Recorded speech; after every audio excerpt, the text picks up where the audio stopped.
बिस्मिल्लाहिर्रहमानिर्रहीम। अस्सलाम वालेकुम। ये आपका अपना डिजिटल प्लेटफॉर्म है। मैं तारिक मतीन हूँ। वल्लाहु खैरुल माकिरीन। अल्लाह सबसे बेहतर तदबीर फरमाने वाला है, वही बचाएगा मेरे देश को बलाओं से, जो बारिश में शजर से घोंसला गिरने नहीं देता, क्योंकि उसकी तदबीर तमाम तदाबीर की इमाम है। एक कराची में मामला पेश आया, जैसा बहावल नगर में पेश आया था। पुलिस की बहावल नगर में आपने देखा था अच्छी खासी धुलाई और ठुकाई हुई थी, और फिर उसके बाद बड़े भाई छोटे भाई, हमने ये मामला इस तरह से सेटल होते हुए देखा था।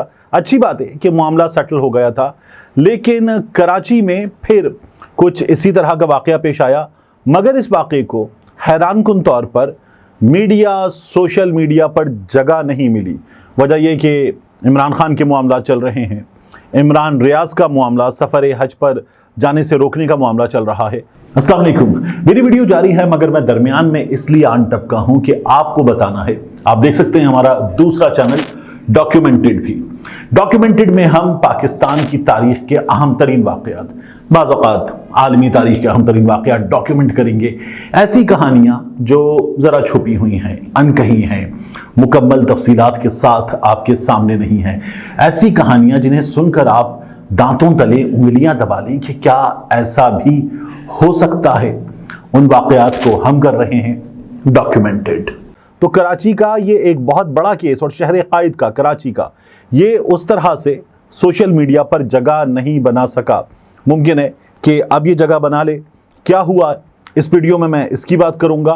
पुलिस वालों को थाने पहुंचकर एक बार फिर अच्छा खासा धोया गया है।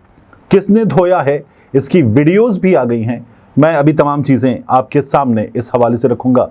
पाकिस्तान पीपल्स पार्टी क्या कर रही है, इसकी भी हम इस वीडियो में बात करेंगे, और नून लीग के लिए एक बहुत बुरी खबर है, इस बारे में भी बात करेंगे। सबसे पहले मामला कराची का। फैसल हुसैन हैं, सीनियर जर्नलिस्ट हैं, एक्सप्रेस न्यूज़ कराची के ब्यूरो चीफ हैं। फैसल साहब ने एक खबर शेयर की ट्विटर पे, और यह आज सुबह की खबर थी, तो तमाम रात ये सूरत हाल रही। जो रात गुजरी है उस रात में तमाम सूरत हाल रही।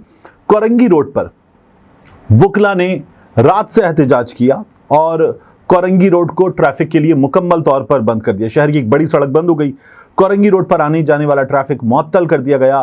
क़य्यूमाबाद फ्लाईओवर पर भी हैवी ट्रैफिक मुअत्तल हो गया। और वकीलों का यह कहना था कि वहां उस जगह FWO की गाड़ी ने, फ्रंटियर वर्क्स ऑर्गेनाइजेशन की गाड़ी ने एक वकील की गाड़ी को टक्कर मारी। ये एडवोकेट अब्दुल कादिर की जानिब से कहा गया, कराची बार की जानिब से ये बताया गया। और FW आपको पता है, ये पाकिस्तान आर्मी के इंजीनियर्स का, सिविलियंस का और हाजिर सर्विस अफसरान का इदारा है जो कंस्ट्रक्शन के उमूर अंजाम देते हैं। तो FWO के लोगों ने गाड़ी को टक्कर मारी, ये बताना है वकला का।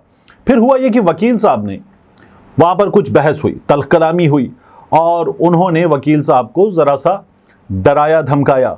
वकील साहब ने यह कहा कि मैं पुलिस बुला रहा हूं, और वकील साहब ने 15 पर कॉल कर दी। 15 पर कॉल चली, उसके बाद पुलिस पहुंची, और पुलिस ने पहुंचने के बाद FWO की गाड़ी भी और वकील साहब की गाड़ी भी, बहस होने के बाद, क्योंकि कुछ वकील साहब के साथी वगैरह मौजूद थे, दोनों गाड़ियां रिपोर्ट्स के मुताबिक पहुंच गई थाना डिफेंस। दोनों गाड़ियां थाना डिफेंस पहुंची, और फिर उसके बाद जो है वहां पर कुछ 50 के करीब लोग सादा लिबास में आए, और उन्होंने डंडों के साथ आकर वहां पर वकला को भी पीटा और पुलिस अहलकारों पर भी तशद्दुद किया। ये एडवोकेट अब्दुल कादिर साहब बताते। सादा लिबास अफराद पर पुलिस अहलकारों को थाने में हिरासत से ले जाने का भी उन्होंने इल्ज़ाम लगाया कि पुलिस अहलकारों को लेकर भी चले गए। अब इस मामले पर हमें सिंध पुलिस, जो आपको याद होगा जब IG साहब के साथ ये सब कुछ हुआ था, तो सिंध पुलिस मुसलसल में एहतजाज करती हुई खड़ी हुई नजर आई, और बिलावल भुट्टो जरदारी नाराज हो गए, अपनी पुलिस के साथ खड़े होते। पुलिस के अफसरान एक के बाद एक आवाज उठा रहे थे, और पुलिस वालों के इस्तीफे सामने आ रहे थे, या जबरी छुट्टियों पर पुलिस वाले जा रहे थे। पूरी दुनिया में इसकी हेडलाइंस बन रही थी। ये सब कुछ हुआ था। यहां पर हुआ ये कि थाने में सादा लिबास अहलकार आए, पुलिस अहलकारों पर तशद्दुद किया, और वकला पर भी तशद्दुद हुआ, और कुछ वकीलों को भी अगवा करके ले गए। ये एडवोकेट अब्दुल कादिर साहब की जानिब से कहा गया। फिर इस वाक़े के खिलाफ city court, Malir court, Sindh high court में वकला ने एहतजाज किया। वकला ने कहा कि हमारी FIR दर्ज की जाए, और हम जो है वो अपने एहतजाज को वरना बढ़ाएंगे। अब हुआ ये कि एसपी साउथ ने इस बारे में क्या बताया? उन्होंने कहा कि रात गए वकला और सरकारी अहलकारों का झगड़ा हुआ था। झगड़े में कुछ लोग जख्मी हुए थे। किसी की रिपोर्ट इस सिलसिले में दर्ज नहीं की गई। किसी पुलिस अहलकार पर तशद्दुद नहीं हुआ। किसी पुलिस अहलकार को अगवा नहीं किया गया। ये एसएसपी साउथ का कहना है। इस वाक़े की कुछ फुटेजेस सामने आई। उन फुटेजेस में मैं आपको उन फुटेजेस के स्टिल्स दिखा सकता हूं, लेकिन वो वीडियोस नहीं दिखा सकता। लोगों को मारपीट करते हुए देखा जा सकता है। तो थाने तक आना, मारपीट करना, ये तमाम चीज़ें इस वीडियो में नज़र आ रही हैं। हमने इससे पहले इसी पुलिस को कोई भी वाक़या हो जाने पर बड़ा वोकल देखा है, एहतजाज करते हुए देखा है, लेकिन अब ये लोग चुप है। ये हम देख रहे हैं गुज़श्ता कुछ दिनों में ऐसे वाक़यात एक से ज़ायद बार हुए हैं। एक बार फिर ये वाक़या हुआ है, कराची में हुआ है, लेकिन हैरानकुन तौर पर ये मीडिया में उस तरह से जगह नहीं बना सका। इसके बाद मामला मुस्लिम लीग नून के लिए बुरी खबर का। मुस्लिम लीग नून के लिए बुरी खबर यह है कि लाहौर हाई कोर्ट के चीफ जस्टिस शहजाद मलिक साहब जो हैं, उन्हें सुप्रीम कोर्ट ऑफ पाकिस्तान ले जाया जा रहा है एलिवेट करके। लेकिन जाते जाते चीफ जस्टिस साहब ने अपने 8 जो इलेक्शन ट्राइब्यूनल हैं वो कायम कर दिए हैं। मसला क्या था? चीफ जस्टिस साहब ने दिए थे नाम, इलेक्शन कमीशन ऑफ पाकिस्तान ने उनको मंजूर नहीं किया, नोटिफिकेशन नहीं किया और कहा कि अब एक ऑर्डिनेंस आ गया, उस ऑर्डिनेंस के तहत हम रिटायर्ड जजेस भी लगा सकेंगे। लेकिन खबर यह है कि अब 8 ट्राइब्यूनल बना दिए गए हैं। चीफ जस्टिस ने फैसला दिया है कि ये 8 ट्राइब्यूनल ये केसेस सुनेंगे, इसके अलावा जो है वो केसेस नहीं सुने जाएंगे।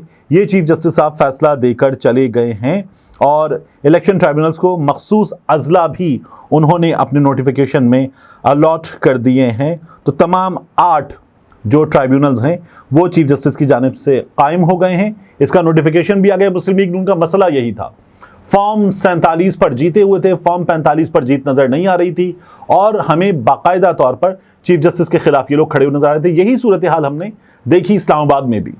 वहां पर भी अब ये जो रिटायर्ड जज ट्राइब्यूनल है इसको काम करने से रोक दिया गया। यही कोशिश इलेक्शन कमीशन ऑफ पाकिस्तान की, जिस पर खुद इलेक्शन अनफेयर तरीके से करवाने का इल्जाम है, उसकी यहां पर भी थी। और अब ये आप देखिए कि जाते जाते भी इनको सुप्रीम कोर्ट ले जाया इसी मकसद के लिए जा रहा था कि ये पंजाब हुकूमत के लिए पाकिस्तान तहरीक इंसाफ और बाज़ वकला रहनुमाओं के मुताबिक मुसीबत बने हुए थे, मरकज़ की हुकूमत के लिए मुसीबत बने हुए थे और इंसाफ पर मबनी फैसले कर रहे थे। इसलिए इनको सुप्रीम कोर्ट ले जाया जा रहा था कि यहाँ जो है चीफ जस्टिस साहब नहीं होंगे तो शायद मुस्लिम लीग नून के लिए एक ब्रीदर मिलेगा। पाकिस्तान तहरीक इंसाफ वाले कहते हैं। लेकिन अब आप ये नोटिफिकेशन देख रहे हैं, जिसके नतीजे में हुआ यह है कि अब यहाँ जो अदालत के चीफ जस्टिस के बनाए गए ट्राइब्यूनल्स हैं वो इलेक्शन ट्राइब्यूनल्स होंगे और वो फैसले करेंगे। इसके अलावा खबर आई हमारे सामने बजट के हवाले से कि पाकिस्तान पीपल्स पार्टी ने फैसला किया है कि वो बजट इजलास में शिरकत नहीं करेगी। बजट स्पीच का जो इजलास है उसमें शिरकत नहीं करेगी। पाकिस्तान पीपल्स पार्टी का ये गुज़श्ता कुछ अरसे से मसला रहा।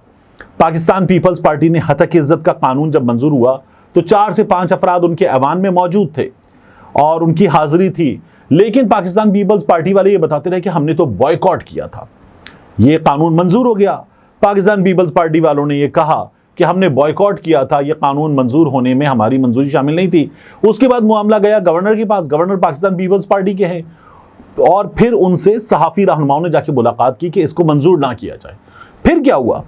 जब सहाफ़ी रहनुमाओं ने उनसे ये बात की थी, गवर्नर साहब ने कहा बिल्कुल ठीक है, मैं मंजूर नहीं करूंगा, मैं दस्तखत नहीं करूंगा, मैं सिलसिले में बात करूंगा। और उसके बाद गवर्नर साहब गए रुखसत पर। मलिक मोहम्मद अहमद खान साहब, मलिक अहमद खान साहब आए, गवर्नर पंजाब कायम मकाम, और उन्होंने स्पीकर पंजाब असेंबली मलिक अहमद खान की तरफ से जो कागज़ भेजा गया, उस वक्त के गवर्नर पंजाब मलिक अहमद खान की तरफ उस पर दस्तखत किए और गवर्नर मलिक अहमद खान ने वो दस्तखत करने के बाद स्पीकर पंजाब असेंबली मलिक अहमद खान को भिजवा दिए। मलिक अहमद खान ने कहा मुबारक हो, मंजूर हुआ, उसकी कॉपी सबको भिजवाई और स्पीकर पंजाब असेंबली मलिक अहमद खान ने वो गवर्नर पंजाब उस वक्त के मलिक अहमद खान उनको भी भिजवा दी। तो पाकिस्तान पीपल्स पार्टी ने, तमाम तज्जियाकार कहते हैं कि बाकायदा तौर पर हाथ मिलाकर एक सहूलतकारी की, गवर्नर साहब साइड पे हुए और उसके बाद ये कानून मंजूर हो गया। पाकिस्तान पीपल्स पार्टी ने ये रोल प्ले किया।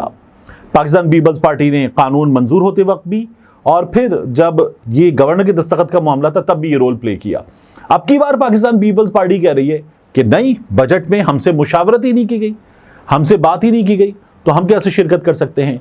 इसाक डॉक्टर साहब ने जाके मुलाकात वगैरह की बिलावल भुट्टो जरदारी साहब से।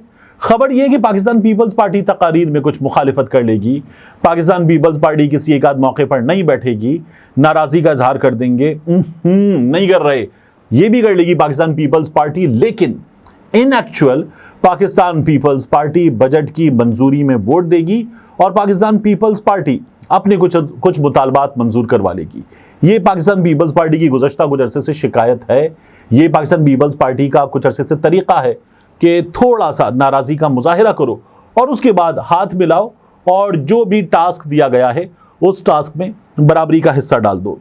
आखिर में जाने से पहले मैं आपको बताऊं, इमरान रियाज खान पे जो मुकदमा हुआ, असद आरिफ ने जिसने मुकदमा करवाया, जो मुद्दई है, उसने ये कहा कि इमरान रियाज खान से मेरी मुलाकात करवाई एक डॉक्टर ने, और वो डॉक्टर जो है उसने ये बताया कि इमरान रियाज खान आपको हेल्प करेगा, मैंने 2.5 करोड़ रुपए दे दिए थे। अब वो डॉक्टर साहब सामने आ गए और डॉक्टर साहब ने ये कहा है कि मैंने ऐसी कोई मुलाकात नहीं करवाई, FIR भी झूठी है, मुद्दई भी झूठा है, मुद्दई तो मेरा सियासी मुखालिफ है, मैं ये कर ही नहीं सकता था।